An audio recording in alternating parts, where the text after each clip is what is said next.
Bonjour à tous et à toutes, j'espère que vous allez bien. On se retrouve aujourd'hui pour parler du dernier film français en date, sorti au cinéma, L'année du requin, réalisé par les frères Boukerma, donc Zoran Boukerma et Ludovic Boukerma. Et dans les rôles titres, on a Marina Foïs, Cadmerade, Jean-Pascal Zadi et Christine Gauthier. Alors, je vais vous raconter l'histoire, je vais vous dire après ce que j'en ai pensé.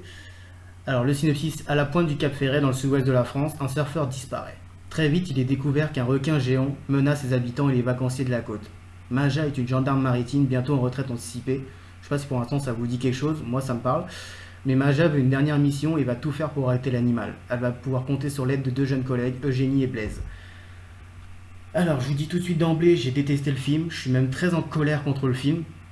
Parce que pour moi, c'est un film qui ne. Enfin, ils n'assument pas ce qu'ils voulaient faire. Pour ça, je vais vous. Avant d'arriver sur le scénario ou sur les acteurs, ça, je vais partir sur les déclarations des deux réalisateurs, parce que pour moi, c'est là où se trouve le vrai foutage de gueule, et je vais les commenter parce que c'est du lourd. Alors, première citation: c'est un fantasme de cinéma. Quand tu as vu Les Dents de la Mer de Spielberg, tu n'oublies jamais l'effet que fait le film. Il n'y a pas vraiment de film dans le même genre. Souvent, le film de requin, ça devient vite parodique. Là, on avait vraiment envie de revenir à l'essence du genre, c'est-à-dire filmer avant tout une menace dans un décor qui normalement ne s'y prête pas, la plage. Le requin, c'est le monstre de l'été, celui qui vient gâcher la fête. Pour nous, il y a matière à cinéma, il y a quelque chose à filmer et à raconter. Alors déjà, l'idée est intéressante, l'idée de faire un film qui a jamais été fait en France, un film de genre, sauf que c'est un peu biaisé parce que au départ, quand on avait entendu parler du projet, de mes mémoires, il me semble que c'était annoncé comme un film sérieux. C'est-à-dire que ça allait pas être forcément une comédie. Après, il y a eu le casting, donc Calmera de Marina Foy, je me suis dit pourquoi pas. Marina Foy fait beaucoup de drame, elle est très, très bonne là-dedans. Et Calmera, récemment, il s'est mis aussi à faire pas mal de rôles dramatiques et il est aussi, c'est un très bon acteur aussi. Après, j'ai commencé à déchanter quand ils ont annoncé Jean-Pascal Zadi, parce que là, par contre, il fait que de la comédie, donc je ne le vois pas faire des drames. Peut-être que je me trompe, j'espère pour lui qu'il en fera et qu'il sera bon dedans. Mais là, je me suis dit, ok, là, je pense qu'on va plutôt vers la comédie et j'ai commencé un peu à me détacher du projet. Après est venue la bande-annonce et là, par contre, je savais que ça allait pas me plaire du tout. Alors, revenons sur leur déclaration. Quand ils disent le film de requin, ça devient vite parodique, on avait envie de revenir à l'essence du genre. Pour moi, en entendant ça, je me dis ils n'ont pas voulu faire un film parodique. Alors pour ceux qui ont regardé le film, dites-moi dans les commentaires si pour vous c'est pas un film parodique, parce que pour moi c'est le Scary Movie des Dents de la Mer. C'est s'ils ont voulu faire un film qui se détache des Dents de la Mer, c'est raté. Je vais en revenir plus tard avec une autre déclaration. C'est déjà la première chose qui m'a énervé, c'est que ils ont pas, ils assument pas ce qu'ils veulent faire, et c'est dommage. Qui viennent et qui disent j'ai voulu faire une parodie des Dents de la Mer, j'aurais trouvé que c'était raté, mais ça m'aurait moins énervé. Donc là déjà c'est un mauvais point que je souligne. Je dis pas que j'ai la science infuse, hein. Dites-moi dans les commentaires, peut-être que vous avez aimé. Moi en tout cas c'est ce que j'en pense. On continue. On aimait l'idée du monstre, de la menace, de cette plage, mais on n'avait pas du tout envie de traiter ça comme une blague. Ah bon. On a commencé à développer cette histoire avant d'écrire Teddy. Ce qui nous plaisait, c'était de nous confronter au cinéma de genre, de filmer un monstre très connu du cinéma américain, mais de le déplacer là où au départ il n'a pas sa place, le sud-ouest de la France. Encore une fois, bonne idée de base, faire un film, reprendre un film américain pour le réadapter au sud-ouest de la France, je trouve que c'est une bonne idée, mais encore une fois, ils n'assument pas. C'est-à-dire, on n'avait pas du tout envie de traiter ça comme une blague. Alors, est-ce que c'est. Ils parlent de. Alors, je comprends pas trop si ça veut dire qu'ils voulaient faire un film sérieux. Là, je pense qu'ils veulent plutôt dire qu'ils voulaient pas prendre ça à la légère et faire un film qui en vaut la peine. Encore une fois, pour moi, c'est raté. Donc, je comprends l'idée. Je trouve que l'idée est bonne. C'est ça le pire. Je trouve que l'idée est bonne, mais la réalisation ne l'est pas du tout. Enfin, pour moi, ils se sont trompés de chemin en fait. On continue. On ne voulait surtout pas faire un faux film de genre où on ne voit jamais le requin et où il devient un pur truc de scénario. Si on réalise un film de requin, il faut se confronter aux scènes d'affrontement, aux cadavres, à la peur. Il y a tout ça dans le film. Alors, le requin, on le voit au final très peu. On voit, comme dans les Dents de la Mer de base, on voit très peu en gros plan, enfin en entier, on voit surtout l'aileron, mais pourquoi pas, c'est une bonne idée, c'est plutôt bien fait, je reviendrai plus tard quand j'irai dans les détails du film. Après, ils disent il faut se confronter aux scènes d'affrontement, au cadavre, à la peur. Les scènes d'affrontement, je les vois pas. Il y en a une à la fin, mais sinon je vois pas l'affrontement. Je vois un requin qui attaque, encore on le voit pas, mais c'est induit. On voit un requin qui attaque des gens, mais on voit pas d'affrontement. On voit juste à la fin. Au cadavre, oui, il y a un cadavre, mais le reste c'est surtout des. Non, il y a deux cadavres, pardon, autant pour moi je me trompe. Donc ça, oui, ok, pourquoi pas. Là, je leur donne crédit. À la peur, on la ressent pas tellement, hein. Elle est vite estampillée par le côté humoristique et le côté un peu abusé du personnage de Maja Bordenave incarné par Marina Foïs et par le couple l'histoire de couple avec Cadmerade qui s'ensuit et qui pour moi ça cache un peu l'idée de la peur en fait. Mais enfin pourquoi pas, c'est pas la déclaration qui m'a le plus choqué. Donc on va continuer. On ne se voyait pas filmer une balle. Alors ça c'est pour revenir au fait que le requin était fait en animatronique. C'était pas un effet spécial, c'était pas du CGI. Donc ils disent on ne se voyait pas filmer une balle de tennis dans l'eau et dire aux acteurs là tu as peur, le requin s'approche, c'est ridicule. Là je suis totalement d'accord avec eux. Je salue l'effort de faire un effet, enfin pas un effet spécial justement, de faire du practical. C'est-à-dire de prendre le risque de faire un requin. On sait la galère que ça a été pour Spielberg. Donc là j'ai sorti cette phrase parce que je voulais pas que ce soit que de la critique non plus. Je salue l'effort, ça pour moi c'est une très bonne idée, même si, même si le requin fait plutôt fake. Mais bon, je salue l'idée, moi je veux pas en tirer ça. Donc là pour le coup, bon point. Pour nous, la mise en scène ne doit pas décrire, elle doit faire ressentir. C'est vrai. On voulait faire ressentir la chaleur, l'ennui, ce temps long de l'été dans les stations balnéaires populaires où rien ne se passe. En faisant cette mise en scène très graphique, en jouant à fond sur les contrastes de couleurs, les bâtiments géométriques, le grand angle qui déforme un peu le cadre, on rentre dans un autre monde. Là encore, je sors un bon point pour les réalisateurs parce qu'on le ressent ça. On ressent vraiment les gens qui se font un peu chier dans ces vacances-là, qui ont pas grand-chose à faire. Surtout qu'après, dans une deuxième partie, ils vont dans un camping où t'as l'impression que les habitudes des gens sont plutôt monotones. Alors je vous préviens, je vais spoiler, j'en ai un peu rien à foutre, donc je vais spoiler à fond. Donc si vous voulez pas quitter la vidéo, mais je vais spoiler un peu plus tard. Et donc qu'est-ce que je disais? Oui, donc le camping où les habitudes des gens sont très monotones, mais c'est un peu comme en vrai dans le camping. Moi j'ai fait du camping et souvent les gens ils font un peu les mêmes choses tout le temps. Donc ça c'est bien ressenti, on ressent bien la chaleur, ouais, l'ennui comme ils disent. Pour ça moi je trouve que c'est très réussi.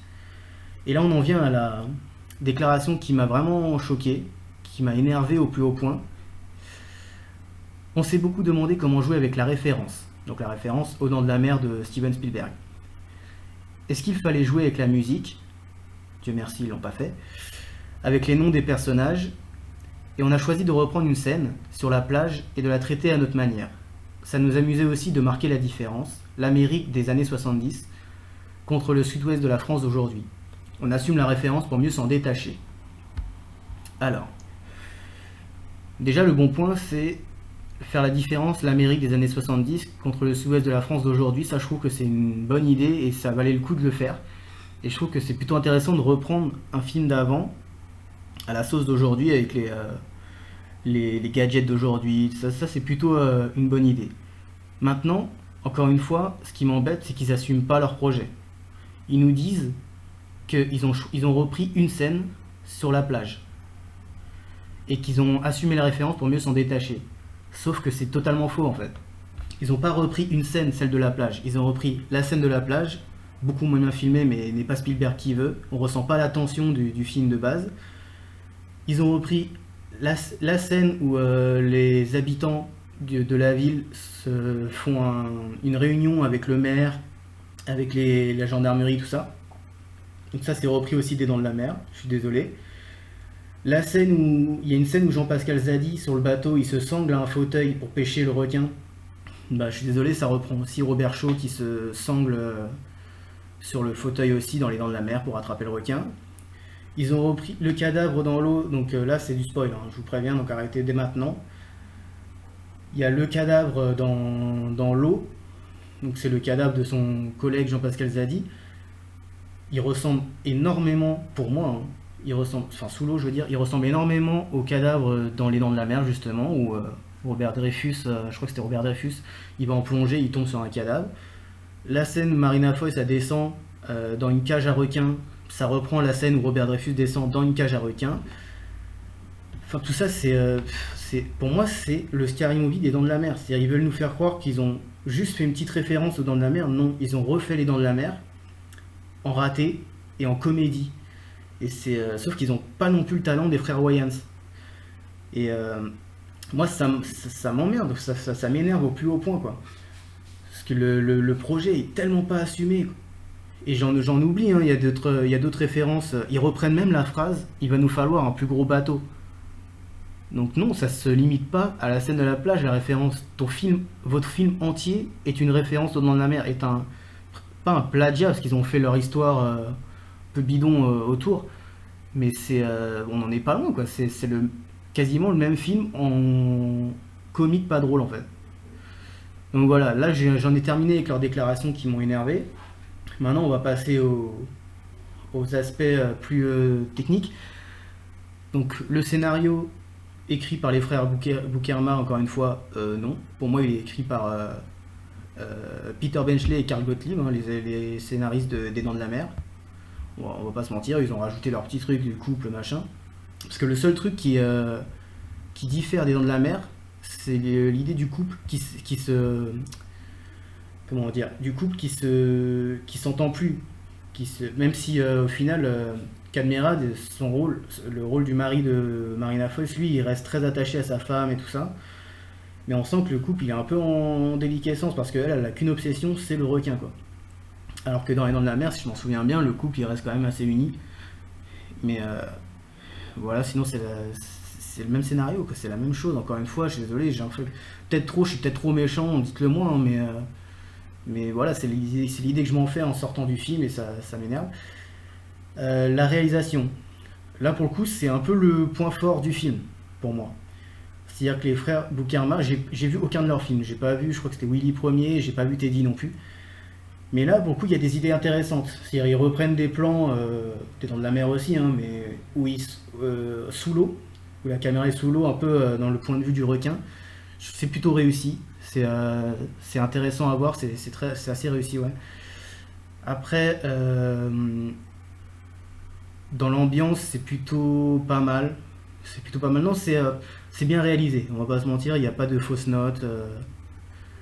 C'est pas brouillon, donc il y a qu'un seul moment brouillon où t'as Jean-Pascal Zadi qui harponne le requin, et là t'as une vue sous l'eau, enfin au niveau de l'eau, avec Jean-Pascal Zadi sur le requin, et là c'est un peu brouillon, j'ai pas trop réussi à voir ce qui se passait.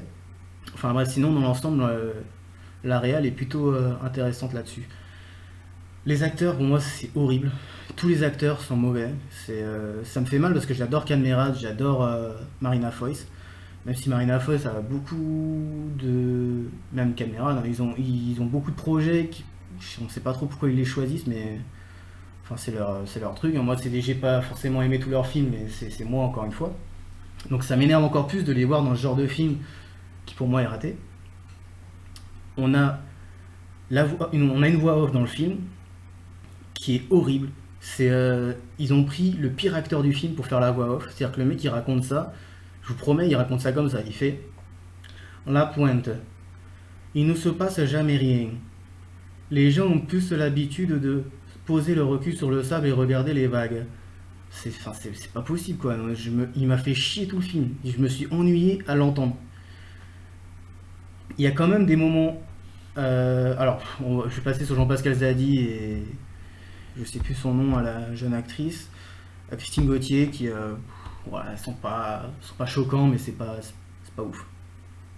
Il y a quand même des moments qui m'ont fait rire, je dois le dire. Il y a un moment où... enfin, il y a deux moments qui m'ont fait rire. Le moment où Jean-Pascal Zadi justement se sangle au fauteuil pour pêcher le requin, ça je trouve que c'est assez drôle quand même, ça m'a fait pas mal rire. Et il y a un running gag où il y a un... Alors je sais pas trop c'est quoi sa boutique, mais il y a un commerçant de la ville qui s'énerve parce qu'ils veulent fermer la plage, comme dans le film Les Dents de la Mer. Et il y a un commerçant qui s'énerve parce qu'il va perdre son business, tout ça.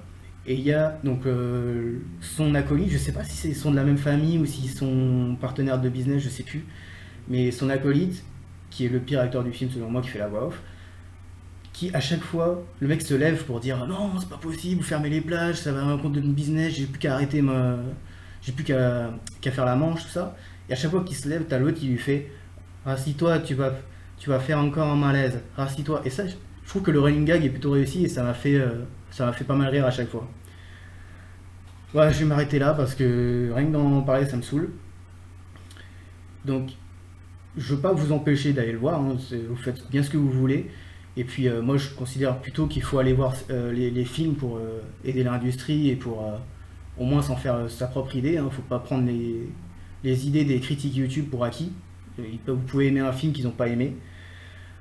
Par contre, je vous dis que sur Allociné, la critique spectateur est à 1,8 sur 5, je crois que ça n'a pas changé, donc c'est vraiment médiocre. Et c'est plus bas que la critique presse, et je crois que j'ai jamais vu ça. Donc d'habitude, la critique presse est souvent plus sévère que les spectateurs. Donc ça veut dire ce que ça veut dire, et ça veut dire que beaucoup de gens pensent à mon avis ce que je pense, ou peut-être différemment, mais en tout cas ils n'ont pas aimé. Donc allez voir quand même le film, faites-vous vos propres avis, dites-moi dans les commentaires toujours ce que vous en avez pensé. Même si vous avez aimé le film, dites-le moi, on peut débattre. Moi, il n'y a pas de souci, si vous avez aimé le film, ça ne fait pas de vous quelqu'un qui connaissait rien au cinéma ou quoi que ce soit. Hein. Peut-être que vous en connaîtrez sûrement plus que moi. Mais voilà, continuez sur ce, continuez à aller au cinéma, acheter des DVD pour aider l'industrie, et à plus. Au revoir et adieu, jolie fille madrilène. Au revoir et adieu, jolie fille d'Espagne. Je viens de recevoir l'ordre de repartir à Boston. Et plus jamais ne reviendrai en Espagne.